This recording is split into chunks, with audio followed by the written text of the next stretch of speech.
అవునే, ఆయన నా కోసం వచ్చినట్టున్నారు. అంటే ఆయన నా గురించి ఆలోచిస్తున్నారు. మనోహరిని పక్కన పెడితే ఆయన రావడం నాకు చాలా సంతోషంగా అనిపించింది. నువ్వు అల్ప సంతోషివే. అయినా గాడ జరిగే ప్రతిదీ మనతో చెప్పమని గా రాతోడికి చెప్పినాం కదా. అయినా మీ ఆయన వస్తున్నట్లు రాతోడు ముందుగానే మనకెందుకు చెప్పలే?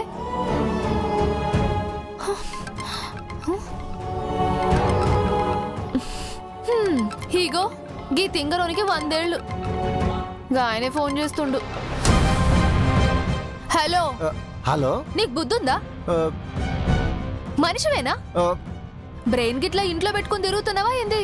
Hello hello hello, radio jockey కాసేపు ఆగమ్మా. ఫోను ముందు మిస్ అమ్మకివ్వు. గది నా పక్కనే ఉంది, స్పీకర్ ఆన్ చేసినా మాట్లాడు. అమ్మా మిస్ అమ్మ, ఈరోజు ఒక పెద్ద ప్రమాదమే తప్పింది. ఏంటి రాతోడ్? అవును మిస్ అమ్మా, నిన్ను చూడాలని సార్ నన్ను మార్కెట్ దగ్గరకు తీసుకొచ్చాడు. గా విషయం ఇప్పుడు చెప్తున్నావా? ముందే ఫోన్ చేసి చెప్పాలి కదా. సార్ నా ఫోన్ తీసేసుకున్నారు, నేనేం చేయను. ఇప్పుడే తిరిగిచ్చారు. ఆయన నన్నెందుకు చూడాలనుకున్నారు రాతోడ్?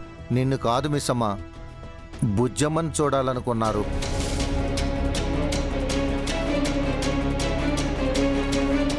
మళ్ళీ పుట్టిన నా అరుంధతిని చూడాలనుంది.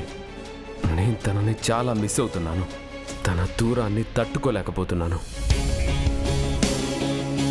తను ఎక్కడుందో కనిపెట్టి నా అరుంధతిని నా దగ్గరికి తెచ్చుకుంటాను.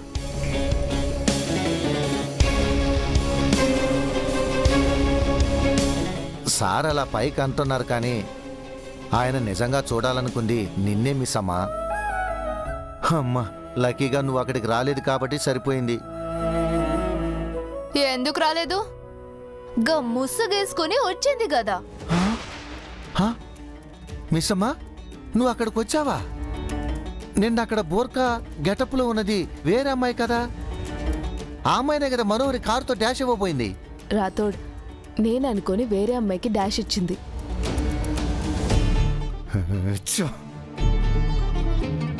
అసలు మనోహరి అక్కడికెందుకు వచ్చింది మిస్ అమ్మా?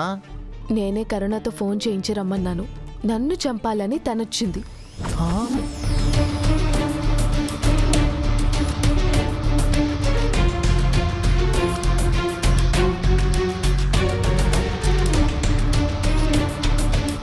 నిజంగా ఈ 2 ప్రమాదాలు తప్పాయి మిస్ అమ్మా. మనోహర్ని ఏం చేసిన పాపం లేదు. ఏం చేద్దామో చెప్పు మిస్ అమ్మా. దానికి మూడింది రాతోడ్. డైరెక్ట్ అటాకే. దాని పాపాలన్నీ లెక్క కట్టి దాన్ని కట్టకొట్టి పాతాళంలోకి పడేసే టైం వచ్చింది.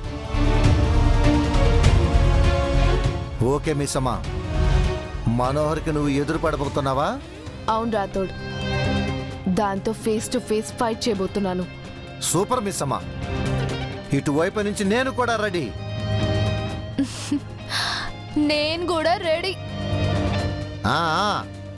ఇక డి అంటే డి. ఇక డి అంటే డిఏ. డి.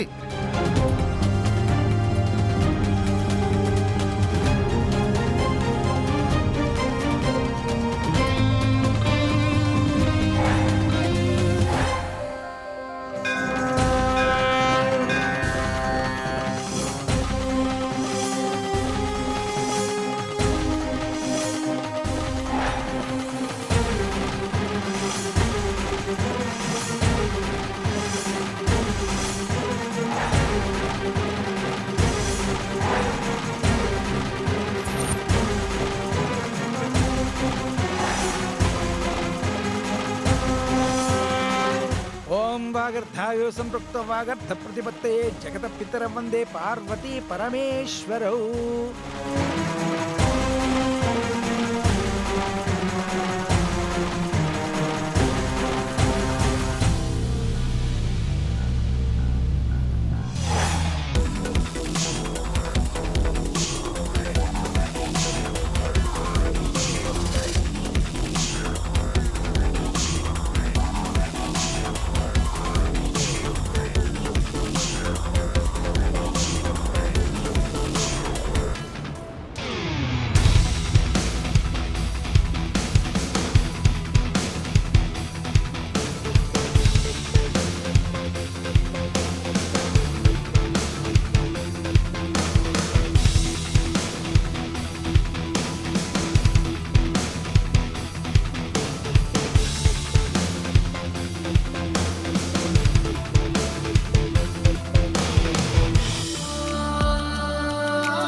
శ్రీ గురుభ్యో నమః.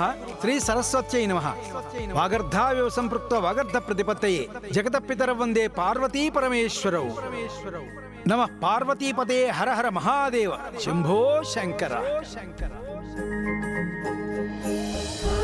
పార్వతీదేవి ఘోర తపస్సుకు మెచ్చి పరమేశ్వరుడు అనుగ్రహించాడు. ఆ విధంగా పార్వతీ పరమేశ్వరుల వివాహం కనుల పండుగగా జరిగింది.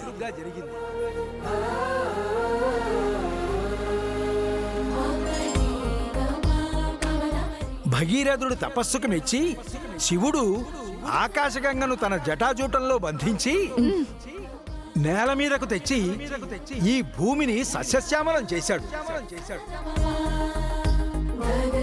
ఆ విధంగా గంగామాత శివుడికి రెండో భార్య అయింది.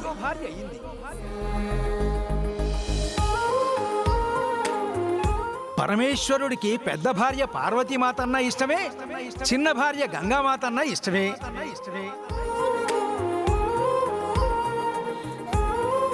ఒకరికి తన అర్ధ శరీరాన్ని ఇస్తే ఇంకొకరిని తన తల మీద పెట్టుకున్నాడు. వావ్, ఏం టైమింగే! పంతులు గారు మీ గురించే చెప్తుర్రు. హ? మా గురించా? అవునే, మీ ఆయనే పరమశివుడు, మీ అక్క అరుంధతేమో పార్వతీదేవి, నువ్వేమో గంగామాత. అంతలేదే, ఆయనేం నన్ను తల మీద పెట్టుకోలేదు. నువ్వు కూడా తల మీద ఎక్కేదానివి కాదులే. అందుకే మీ ఆయన నిన్ను గుండెల్లో పెట్టుకున్నాడు.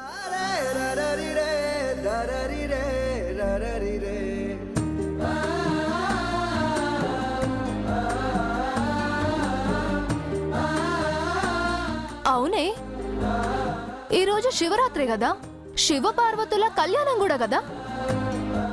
ఇంత పవిత్రమైన రోజున ఆ శివుణ్ణి చూడకుండా ఆయన కంఠంలో విషాన్ని, మెడలో ఉన్న పాముని చూడ్డానికి గుడికి తీసుకొచ్చినవా ఏందే?